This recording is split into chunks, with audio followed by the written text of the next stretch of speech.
அவர் நேராக வருவாராம். 36 வருஷம் நடிச்சிருக்கேன். சரி, அதுக்கு என்ன பண்ணணும்? என்னை சிஎம் ஆக்கிருங்க. ஓ, 36 வருஷம் நடிச்சிட்டீங்க, உங்களை சிஎம் ஆக்கிறோம். 9 வருஷம் நான் ஜெயில இருந்திருக்கேன், எனக்கு ஓட்டு போடுங்கன்னு முத்துராமலிங்க தேவர் கேட்கல. 7 வருஷம் ஜெயில இருந்திருக்கேன், எனக்கு ஓட்டு போடுங்க ஐயா நல்ல கண்ணு கேட்கல. ஐயா காமராஜர் கேட்கல.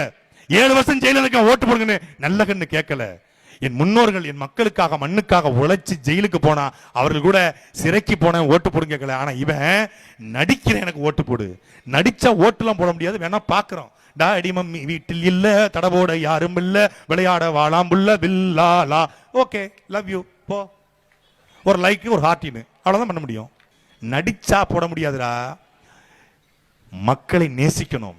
தன்னை நம்பி பார்க்க வந்த 41 பேர் செத்த பொழுது துண்டக்கானும் துணியக்காரனும் சொல்லி ஓடி போன உனக்கு எப்படி இந்த நாட்டு மக்கள் ஓட்டு போடுவார்கள் என்பதை இந்த அறிவார்ந்த சமூகத்தில் நான் கேட்கிறேன். எதுக்கு ஓட்டு போடணும்?